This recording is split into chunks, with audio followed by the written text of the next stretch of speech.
Alors, les résultats clés de notre diagnostic, ça c'est du point de vue du consultant. L'étude offre une occasion de repositionnement de l'OCPV dans le secteur des produits vivriers au regard des nouveaux enjeux liés aux produits vivriers. Ce repositionnement s'est traduit à travers deux domaines clés, dans le domaine institutionnel, dont les missions, statut, et le domaine opérationnel, gouvernance, fonctionnement, qui modifie le modèle économique comme souhaité par le corps social. Du domaine institutionnel, nous avons ici les 5 pavés que vous voyez avec les différentes couleurs.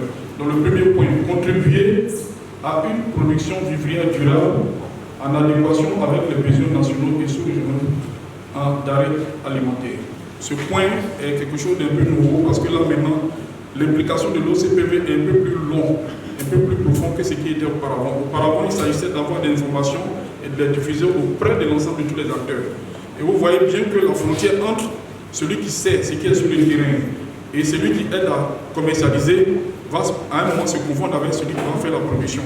Parce que si vous ne savez pas combien vous avez produit, où la production se passe, il est difficile pour vous d'avoir une stratégie beaucoup plus cohérente pour faire de la commercialisation. Ce qui fait que dans nos analyses avec l'ensemble du corps de l'OCPV, il a été intéressant de voir comment nous allons gérer cette frontière entre la production et puis celui qui va faire la commercialisation.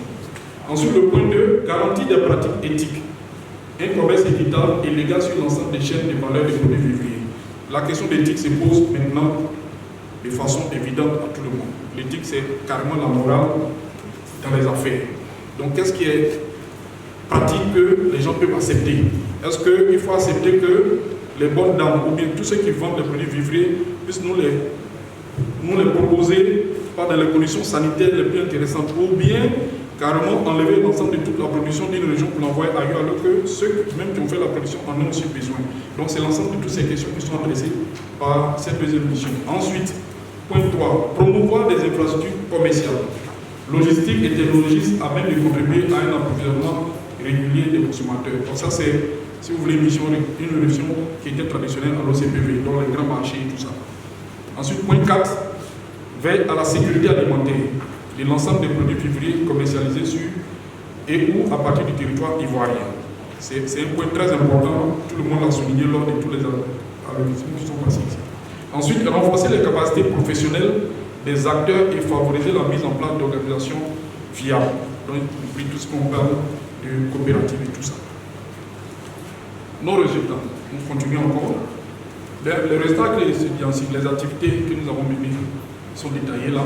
Donc, avoir une mission de veille stratégique et juridique et être force de proposition, des tests, ainsi de suite. Bon, je pense que sur ce point, donc, les missions qui sont là, nous faisons le croisement entre ces activités et puis les 5 missions qu'on nous a présentées tout à l'heure. C'est une matrice qui vous permet de voir que les activités qui sont ici croisent une mission donnée. Vous faites un peu l'allocation entre l'ensemble des missions qui ont été assignées à l'OCPV et ce que nous pensons qui doit être l'ensemble de toutes les missions qui sont à confier à l'OCPV. Donc le premier point, c'est avoir une mission de veille stratégique et juridique à une force de proposition. La veille stratégique ici, c'est un peu une vision permanente sur l'ensemble des cadres institutionnels.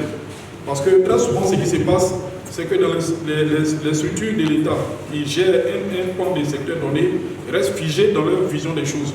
Et pendant plusieurs années, on ne force pas un peu, quelquefois, sur le cadre institutionnel qui apparaît pour nous comme un élément biblique, alors qu'en fait, ce n'est pas le cas. Lorsque le cadre institutionnel ne s'y est plus, il faut avoir la force de courage, il faut avoir ce courage-là de dire à l'autorité publique. Il fut un temps où ce cadre institutionnel a fonctionné, mais aujourd'hui, avec les nouveaux enjeux, ce cadre institutionnel ne fonctionne plus. Mais l'autorité publique attend de vous, en tant qu'acteur de ce secteur-là, de lui faire des propositions. C'est pour ça que c'est un élément très important. Ensuite, être l'autorité de régulation pour la mise en œuvre. Bon, sur ce point, il y a eu beaucoup de discussions, mais nous restons toujours en termes de propositions par rapport à ce point. Régulation signifie être celui qui propose des tests et celui qui cherche à faire appliquer les tests. Ensuite, avoir le rôle de coordination des actions entre les institutions chargées de la production du vivrier. Donc tout à l'heure, on parlait un peu de la frontière entre la production. Donc c'est un peu, si vous voulez, une certaine coordination qu'il va falloir avoir entre le ministère du Commerce et puis le ministère de l'Agriculture, et puis même la production halieutique et animale. Donc cette coordination est importante pour avoir une vision globale de l'ensemble de tous les secteurs de l'agroalimentaire et de l'alimentaire. Ensuite, être chargé du développement des infrastructures. Consolider, fournir des données statistiques, ce qui est, si vous voulez, toujours une mission traditionnelle de l'OCPV. Concevoir et mettre en œuvre des actions efficaces de soutien aux acteurs du secteur. Vous avez vu dans nos tournées, nous sommes rendus compte que ce point n'était pas assez développé, puisque les acteurs nous demandaient, mais au juste quelquefois, mais qui était l'OCPV. Vous verrez dans certains points de nos conclusions, on va revenir sur ce point-là. On nous demandait, mais bon, nous sommes acteurs, mais bon, qu'est-ce qu'on fait? On est allé jusqu'à Cinématiali, on a vu que quelquefois les produits vivriers pourrissaient même carrément sur certains aides de stockage. On leur a dit, mais vous voyez, tous ces produits-là peuvent être valorisés. Ils disent, bon, nous n'avons pas reçu de formation ni d'idée pour pouvoir le faire. C'est des éléments qui peuvent être enrichis sur l'ensemble de la chaîne de valeur. Ensuite, contribuer à une production durable pour les produits vivriers et assurer leur qualité sur la chaîne commerciale. Assurer l'approvisionnement régulier des produits vivriers de qualité sur l'ensemble du territoire. Assurer avec l'appui des autorités, douane, police, ainsi de suite, l'efficacité des flux commerciaux. Là, les différents vendeurs et tous ceux qui font l'approvisionnement des marchés nous ont parlé un peu des tracasseries policières sur l'ensemble de tout le circuit. Et puis, proposer une parafiscalité appropriée pour le financement. Ça, c'est un grand point, parce qu'au niveau de l'OCPV, vous recevez qu'un budget qui ne peut pas couvrir l'ensemble de tout ce qu'on attend de vous. Il est important ici qu'on réfléchisse ensemble sur le mode de financement. C'est pour ça qu'on a parlé du modèle économique. En ce qui concerne le statut de l'OCPV, la forme DPA, comme tout le monde l'a dit, limite ses actions et ne lui permet pas d'avoir les moyens suffisants pour la mise en œuvre de sa stratégie. Par ailleurs, les nouvelles missions proposées ne peuvent se poursuivre qu'à travers un statut adapté. Les 5 grandes missions qu'on a proposées sont un peu différentes des missions traditionnelles de l'OCPV. Et pour ça, on est obligé de forcer un peu, si vous voulez, la nouvelle structure institutionnelle. C'est pour ça que nous proposons un nouveau statut. Donc, la mission propose le statut d'organe de régulation du secteur de la commercialisation des produits vivriers suite à une étude comparative des différentes possibilités de structures étatiques. Cette forme d'organisation est mise en œuvre dans plusieurs secteurs, dans le secteur de l'anacarde et du coton, dans celui du papier à l'huile et de l'EVA. Donc il n'y a pas de raison à ce qu'on ne puisse pas faire comme ce que les autres font et qui marche. Il a aussi l'avantage d'assurer une vraie autonomie de fonctionnement tout en bénéficiant d'un appui de l'État. Vous recevez toujours un budget, mais en même temps vous avez une parafiscalité qui est beaucoup plus solide. L'organisation peut assurer des revenus financiers à travers une parafiscalité, comme je l'ai dit tout à l'heure, au regard des contraintes de lutte contre la vie chère. Mais en même temps, on fait le lien avec ce que gagnent les acteurs, l'ensemble des parties prenantes. Parce qu'ils vont supporter de façon indirecte une partie de cette parafiscalité.